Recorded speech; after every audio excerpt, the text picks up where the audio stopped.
नमस्कार, मैं प्रियंका, आप देख रहे हैं 4 PM। कल तक तो खबरें चलाई जा रही थी कि राहुल गांधी की सांसदी खारिज होगी, लेकिन आज तो राहुल को सीधे जेल में डालने का खुला ऐलान कर दिया गया है। जाहिर सी बात है कि इस बार का बजट सत्र भारतीय जनता पार्टी के लिए फजीहत भरा सत्र साबित हुआ है।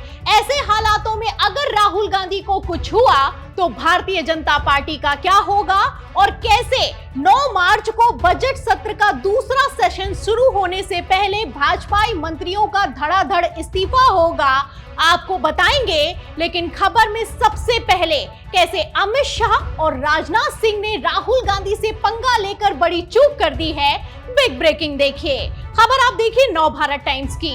देखिए इस खबर में लिखा हुआ है कि मार्च में मुख्य चुनाव आयुक्त ज्ञानेश कुमार के साथ ओम बिरला को भी जाना पड़ेगा, विपक्ष कर रहा ऐसी तैयारी। तो विपक्ष ने तगड़ी तैयारी कर ली है। मतलब पहले तो स्पीकर बिरला के खिलाफ अविश्वास प्रस्ताव लाया गया और अब वही कुछ मुख्य चुनाव आयुक्त ज्ञानेश कुमार के साथ होने वाला है। खबरें चलाई जा रही हैं कि विपक्ष ने मुख्य चुनाव आयुक्त ज्ञानेश कुमार के खिलाफ महाभियोग चलाने की योजना बना ली है और एनडीए के साथ विपक्ष का तनाव लगातार बढ़ता जा रहा है। फिलहाल इस तनाव का अंदाजा आप इस बात से लगा सकते हैं कि एक अकेले राहुल गांधी ने पूरे बजट सत्र में भारतीय जनता पार्टी की नींव हिलाकर रख दी है।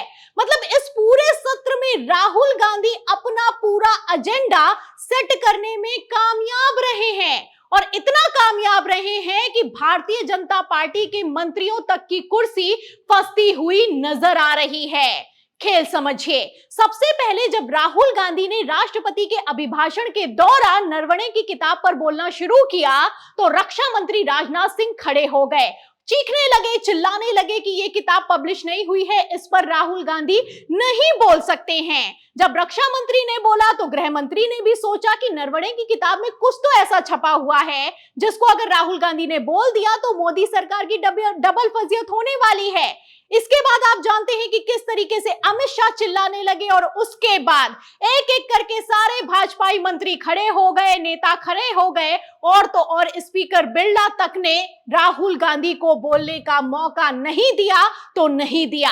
अब यहीं पर पेच फंस गया है क्योंकि तब अगर राहुल गांधी बोल देते तो ये बात आई गई हो जाती, लेकिन अब ये मुद्दा बन चुका है क्योंकि सदन की कार्रवाई में ऐसा पहली बार हुआ है कि नेता प्रतिपक्ष को बोलने का मौका नहीं दिया गया है, जबकि नियम ये कहता है कि नेता प्रतिपक्ष जब भी चाहे तो वो बोल सकता है और किसी को भी उसके भाषण के बीच में टोक सकता है। एक तरफ राहुल गांधी को बोलने का मौका नहीं मिला, वहीं दूसरी तरफ खबरें ये चलाई जा रही हैं कि राहुल गांधी की जीत हुई है। मतलब यूएस से trade deal, Epstein file, Naravane की किताब, सारे के सारे एजेंडा सेट करने में राहुल गांधी कामयाब रहे हैं और पूरे सत्र के दौरान मोदी सरकार बैक फुट पर आ गई है। और कितना बैकफुट पर आ गई है इसका अंदाजा आप इस बात से लगा सकते हैं कि स्पीकर ओम बिरला के खिलाफ जो अविश्वास प्रस्ताव लाया गया है वो एक्सेप्ट हो चुका है। खबर ये निकलकर सामने आ रही है, आज की खबर है और इस खबर में लिखा हुआ है कि स्पीकर ओम बिरला के खिलाफ अविश्वास प्रस्ताव पर 9 मार्च को डिबेट हो सकती है। पहले डिबेट होगी, उसके बाद वोटिंग होगी। जाहिर सी बात है कि भारतीय जनता पार्टी के पास बहुमत है तो बिरला की कुर्सी तो नहीं जाएगी, लेकिन ये डिबेट होना भर भी भारतीय जनता पार्टी की डबल फजीयत करवाने वाला है। आपको बता दें कि एक तरफ स्पीकर बिरला की कुर्सी फंस गई है, स्पीकर बिरला की फजीयत हो रही है, वहीं दूसरी तरफ मुख्य चुनाव आयुक्त ज्ञानेश कुमार के साथ भी वही कुछ होने वाला है। जैसा कि आप जानते हैं कि जो ओम बिरला के खिलाफ अविश्वास प्रस्ताव लाया गया है उस पर ममता बनर्जी की पार्टी टीएमसी ने सपोर्ट नहीं किया है, लेकिन ज्ञानेश कुमार के खिलाफ जो महाभियोग प्रस्ताव आएगा इस पर ममता बनर्जी सपोर्ट करने के लिए तैयार हैं। मतलब 9 मार्च को जैसे ही बजट का सेशन शुरू होगा ताबड़तोड़ हमले होने वाले हैं मोदी सरकार पर। आज सत्ता की आंखों में आंखें डालकर पत्रकारिता करना मुश्किल हो गया है। हम पर मुकदमों से लेकर चैनल को बंद करने का लगातार दबाव बनाया जा रहा है।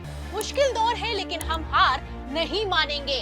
इसीलिए हमारे चैनल को ज्यादा से ज्यादा ज्वाइन करें और स्वतंत्र पत्रकारिता को जिंदा रखने के लिए जितना हो सके हमारा आर्थिक सहयोग करें। उम्मीद है कि आपके सपोर्ट से ये जंग भी हम जीत जाएंगे। आप समझ सकते हैं कि स्पीकर ओम बिरला और मुख्य चुनाव आयुक्त ज्ञानेश कुमार भारतीय जनता पार्टी की नीतीश और नायडू से ज्यादा जरूरी बैसाखियां हैं। ऐसे हालातों में ये दोनों की दोनों बैसाखियां डगमगाएंगी तो भारतीय जनता पार्टी के मंत्रियों तक की कुर्सी फंसने वाली है। और सबसे ज्यादा चर्चा अगर किसी की हो रही है तो वो है संसदीय कार्य मंत्री किरण रिजिजू। आप अच्छे से जानते हैं कि राहुल गांधी जब बोल रहे थे तो रिजिजू की तरफ से राहुल गांधी से सबूत मांगे गए। राहुल गांधी ने कहा कि मैं सबूत दिखाने के लिए तैयार हूं। उसके बाद स्पीकर की तरफ से मामले को संभाला गया। इतना ही नहीं, रिजिजू ने तो इतनी बड़ी चूक कर दी कि संसदीय कार्य मंत्री की तरफ से आनन फानन में यहां तक ऐलान कर दिया गया कि हम विशेषाधिकार हनन का नोटिस लेकर आएंगे राहुल गांधी के खिलाफ। उसके बाद भारतीय जनता पार्टी के आला कमान की तरफ से संसदीय कार्य मंत्री को फटकार लगाई गई है और सूत्रों के हवाले से दावा यह किया जा रहा है कि संसदीय कार्य मंत्री भी धनखड़ की तरह बुरी तरीके से फंस गए हैं। सिर्फ संसदीय कार्य मंत्री नहीं बल्कि पीयूष गोयल की भी हालत खराब है। जो मंत्री साहब सदन के सत्र के दौरान बोल नहीं पाए वो राहुल गांधी के आरोपों को खारिज करने के लिए एक नहीं दो नहीं बल्कि तीन बार प्रेस कॉन्फ्रेंस कर रहे हैं। इतना ही नहीं, हरदीप पुरी जिनका नाम एप्स्टीन फाइलों में आया और जिसका जिक्र खुद राहुल गांधी ने सदन में खड़े होकर का किया है, उन्होंने खुद प्रेस कॉन्फ्रेंस करके बताया है कि उनकी एप्स्टीन से 3 से 4 बार मुलाकात हो चुकी है। तो आप समझ सकते हैं कि किस तरीके से भारतीय जनता पार्टी का पूरा सिस्टम सरेंडर होता हुआ दिखाई दे रहा है। ऐसे हालातों में गृह मंत्री अमित शाह तक बजट सत्र से गायब हो गए हैं। पहले तो राहुल गांधी से बहस हुई, उसके बाद गृह मंत्री तक सदन में नहीं आए और लोकसभा में प्रधानमंत्री तक ने भाषण नहीं दिया। ऐसे हालातों में आप समझ सकते हैं कि कुछ तो बड़ा होने वाला है। दावा तो यह भी किया जा रहा है कि धनखड़ की तरह कई मंत्रियों के इस्तीफे भी हो सकते हैं। फिलहाल यहां पर मैं आपको बता दूं कि हरदीप पुरी का तो इस्तीफा नहीं होगा, क्योंकि अगर हरदीप पुरी का इस्तीफा हो गया तो जाहिर सी बात है कि राहुल गांधी की बात ऑथेंटिकेट हो जाएगी और ये साफ हो जाएगा कि प्रधानमंत्री नरेंद्र मोदी से लेकर भाजपाई मंत्रियों का भी एप्स्टीन फाइल से नाम जुड़ा हुआ है। तो कई तरह के दावे किए जा रहे हैं और इन सब दावों के बीच गृह मंत्री अमित शाह की हालत खराब है। फिलहाल क्या होगा 9 मार्च को, क्या नहीं होगा, ये तो आने वाला वक्त बताएगा। लेकिन उसके पहले जिस तरीके से भारतीय जनता पार्टी ने सरेंडर कर दिया है, ऐसे हालातों में आपको क्या लगता है?